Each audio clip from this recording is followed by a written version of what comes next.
Film की शुरुआत होती है एक साधारण सी फैमिली से, जो दिन के समय अपनी कार में सफर कर रही होती है। सब कुछ बिल्कुल सामान्य लगता है।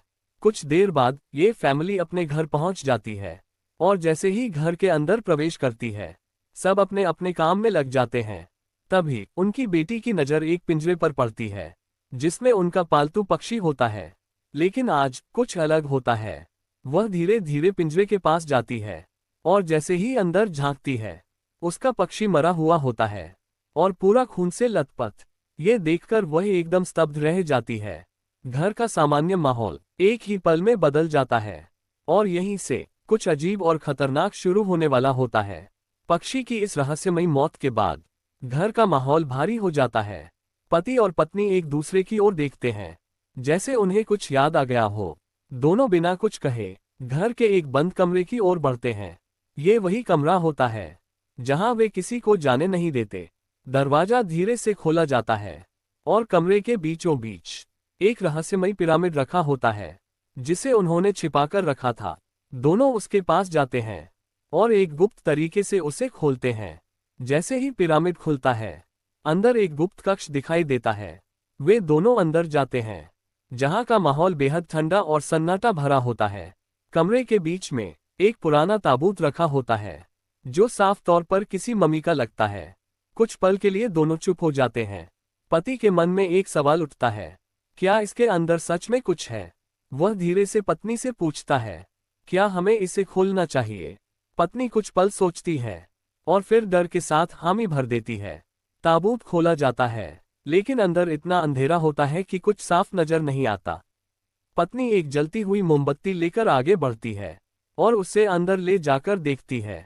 धीरे धीरे रोशनी पड़ती है, और अंदर एक मम्मी की लाश दिखाई देती है, बिल्कुल शांत, बिल्कुल निर्जीव। पति घबराकर पूछता है, क्या ये जाग चुकी है? पत्नी सिर हिलाकर ना कहती है। कुछ पल के लिए सब सामान्य लगता है, लेकिन तभी एक तेज हवा का झोंका आता है, और मोमबत्ती बुझ जाती है। पूरा कमरा अंधेरे में डूब जाता है, और उस अंधेरे में ऐसा महसूस होता है जैसे अब वहां कोई और भी मौजूद है। थोड़ी कोशिश के बाद मोमबत्ती फिर से जलाई जाती है, और जैसे ही रोशनी वापस आती है, पत्नी ताबूत की ओर देखती है, और उसकी सांसें थम जाती हैं, क्योंकि मम्मी अब हिलने लगी होती है, जैसे वह धीरे धीरे जिंदा हो रही हो। पत्नी डर के मारे पीछे हट जाती है।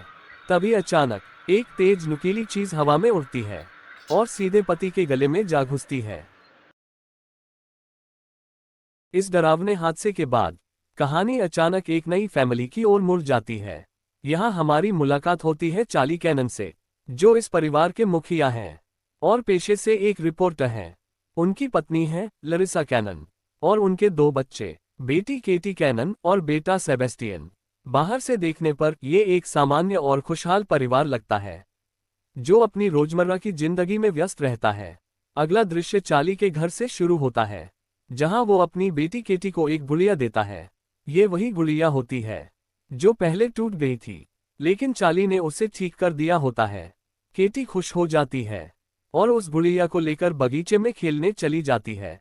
बगीचे का माहौल शांत होता है, हल्की हवा चल रही होती है, और सब कुछ बिल्कुल सामान्य लग रहा होता है। लेकिन तभी केटी की नज़र एक औरत पर पड़ती है। वो थोड़ी दूरी पर खड़ी होती है, और चुपचाप उसे देख रही होती है। केटी थोड़ी हैरान हो जाती है, क्योंकि ये वही औरत होती है जिसे हमने फिल्म की शुरुआत में देखा था। उसका चेहरा शांत होता है, लेकिन उसकी आंखों में कुछ अजीब और खतरनाक नजर आता है।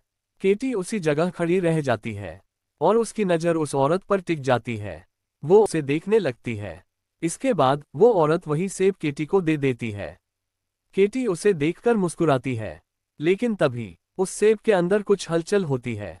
एक छोटा सा कीड़ा धीरे धीरे बाहर निकलता है, और केटी कुछ समझ पाती उससे पहले ही वो सीधा उसके मुंह के अंदर चला जाता है।